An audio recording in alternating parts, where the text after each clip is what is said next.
भविष्य के सभी अध्यापक साथियों का सरकारी अध्यापक चैनल पर हार्दिक स्वागत है। दोस्तों, आपने न्यूज़ सुनी ही होगी, नई शिक्षा नीति को कैबिनेट के द्वारा मंजूरी मिल चुकी है।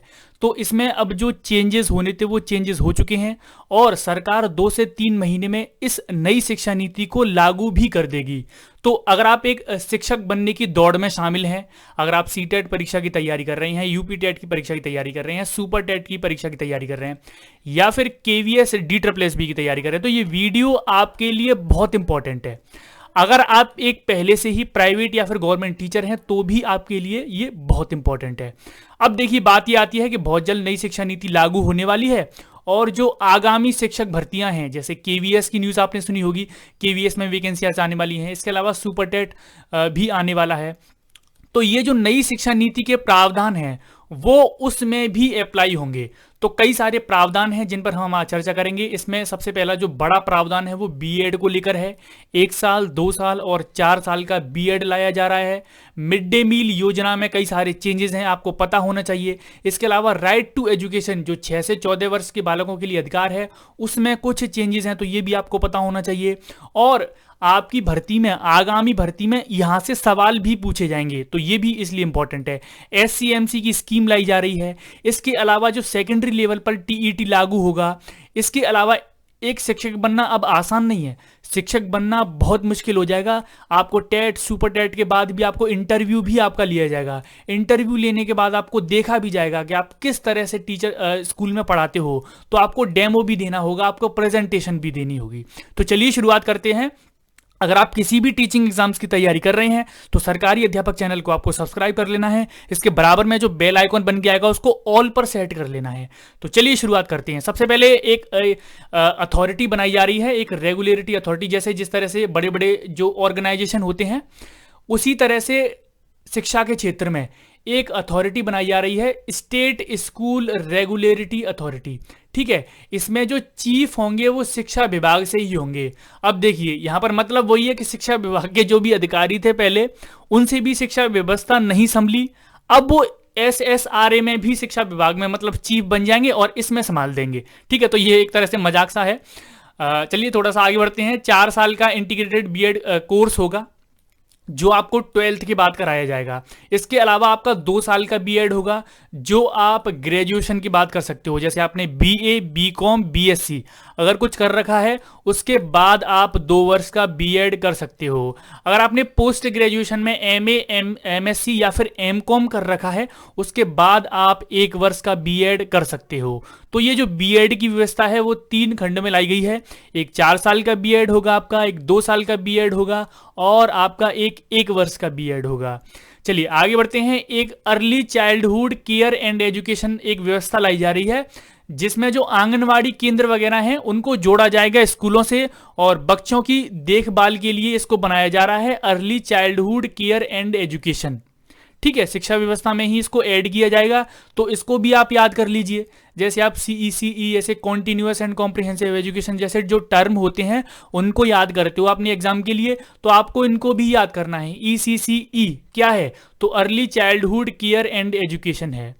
इसके अलावा जो TET परीक्षा है वो सेकेंडरी लेवल तक लागू होगी। अब सेकेंडरी लेवल तक अगर आपको टीचर बनना है तो आपको TET का जो एग्जाम है वो पास करना होगा। इसके अलावा एक बहुत बड़ी अच्छी न्यूज़ इसमें यह है कि जो भी टीचर होते हैं उनको जो चुनाव ड्यूटी होती हैं उनमें लगा दिया जाता है।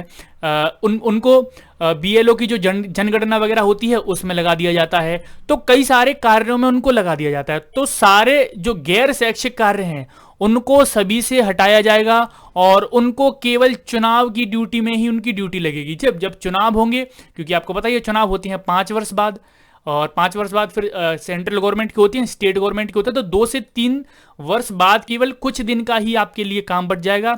इसके अलावा जनगणना और कई सारे जो BLO के कार्य होते हैं उन सभी से सारे टीचर्स को छुट्टी मिल जाएगी। तो ये एक अच्छी बात है इसमें। इसके अलावा SMC कहते हैं, जैसे आपने वो सुनी होगी, जैसे शिक्षक संघ कमेटी आपने स्कूल में पढ़ी होगी। शिक्षक संघ कमेटी होती है, अध्यापक संघ कमेटी होती है। उसके अलावा एक कमेटी, नई कमेटी और बनाई जा रही है, SCMC यानी कि स्कूल कॉम्प्लेक्स मैनेजमेंट कमेटी। ठीक है, तो इसके अलावा एक नई कमेटी का यहाँ पर उद्घाटन किया जा रहा है, इसको बनाया जा रहा है। इसका नाम आप याद रखेंगे, इसका नाम है SCMC यानी कि स्कूल कॉम्प्लेक्स मैनेजमेंट कमेटी। ठीक है, देखिए पहले होती थी स्कूल मैनेजमेंट कमेटी, पहले थे SMC, अब है SCMC school complex management committee. तो ये एक नई कमेटी है, इसके बारे में आपको पता होना चाहिए। आगे बढ़ते हैं, जो नई ट्रांसफर पॉलिसी इसमें लाई गई है उसमें ट्रांसफर अब ना के बराबर होंगे, बिल्कुल ही बंद हो जाएंगे। अगर आपका प्रमोशन होता है तो ही आपको ट्रांसफर मिलेगा, अगर आपका प्रमोशन नहीं होता है तो आपको कोई भी ट्रांसफर आगे चलकर नहीं दिया जाएगा। इसमें यह है कि जब ट्रांसफर नहीं होगा, किसी दूसरी जगह पर टीचर को रख देंगे तो वहां पर टीचर रहेगा कैसे। तो इसके लिए ग्रामीण क्षेत्रों में स्टाफ के लिए क्वार्टर्स बनाए जाएंगे, उन क्वार्टर्स में लोग रहेंगे, उन क्वार्टर्स में टीचर रहेंगे। चलिए आगे बढ़ते हैं। राइट टू एजुकेशन, आपको पता होगा पहले कितनी थी, 6 से 14 वर्ष के बालकों के लिए, लेकिन इसमें पहले ये गलत दिया था कि 14 वर्ष के जो बालक हैं उनके बाद का क्या, 6 वर्ष से छोटे बालक हैं, 5 वर्ष का बालक है तो उसके लिए क्या।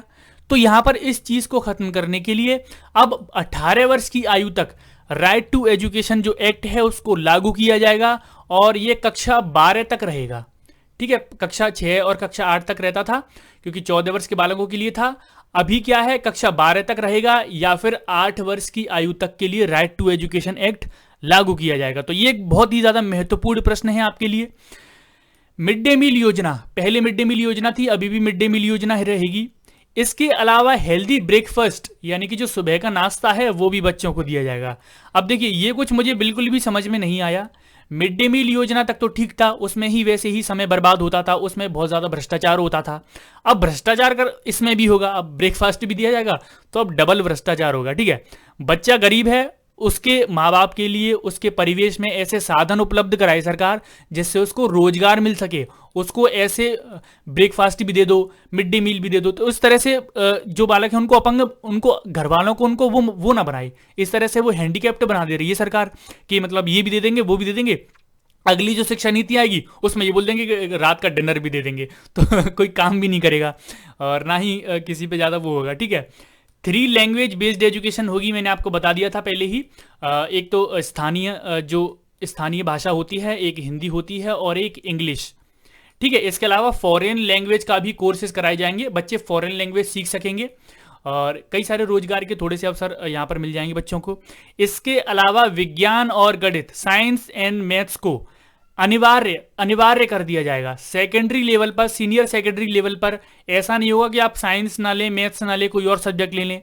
साइंस मैथ्स आपके सीनियर सेकेंडरी स्कूल तक एकदम अनिवार्य होंगे, ये आपको हर बच्चे को पढ़ने ही पड़ेंगे। ठीक है, इसके अलावा जो NCERT है, तो आपने देखा होगा राज्यों में SCERT वगैरह होती है, तो जो पूरे देश में NCERT एक नोडल एजेंसी के रूप में कार्य करेगी। इससे थोड़ी सी चीज़ें ठीक होंगी क्योंकि सिलेबस आपने देखा होगा किसी जगह पर अलग है, कहीं पर अलग है, कहीं पर अलग है। तो राज्यों में जो सिलेबस थोड़ा सा अलग अलग रहता है तो सारे बच्चे एक साथ पढ़ेंगे, एक चीज़ें पढ़ेंगे तो वो ठीक रहेगा। ठीक है, स्कूलों में सरकार का हस्तक्षेप समाप्त हो जाएगा। तो ये एक पता नहीं क्या है, हमें तो समझ में नहीं आया सरकार का हस्तक्षेप कैसे समाप्त हो जाएगा। सरकार किसी भी चीज़ में अपना हस्तक्षेप समाप्त नहीं कर सकती है, सारी चीज़ों को कंट्रोल में रखती है, तो इसमें भी सरकार हस्तक्षेप समाप्त नहीं करेगी। अगर इसमें सरकार अपना जो कंट्रोल है वो हटा दे तो इसका मतलब कि समझ रहे हो आप, इसका मतलब ये है कि जो सरकारी विद्यालय हैं, सरकारी संस्थाएं हैं, वो प्राइवेट हाथों में दे दी जाएंगी। अगर सारी चीज़ें प्राइवेट, इस सारी चीज़ों का, एजुकेशन का पूरा प्राइवेटाइजेशन कर दिया जाए तभी सरकार का कंट्रोल कम होगा, वरना सरकार का कंट्रोल कम नहीं होगा। तो यहाँ पर पता नहीं क्या न्यूज़ है, देखते हैं आगे क्या होता है। तो कुछ दोस्तों इंपॉर्टेंट न्यूज़ थी, इंपॉर्टेंट पॉइंट्स थे जो नई शिक्षा नीति को लेकर थे। उम्मीद है ये वीडियो आपको पसंद आई होगी। अगर आप किसी भी टीचिंग एग्जाम्स की तैयारी कर रहे हैं, CTET, UPTET, SuperTET, MPTET, KVS, DSSS, तो इस चैनल को सब्सक्राइब जरूर करिएगा और इसके बराबर में जो बेल आइकॉन है उसको ऑल पर नोटिफिकेशन पर जरूर सेट करिएगा। आज के लिए इतना ही, धन्यवाद।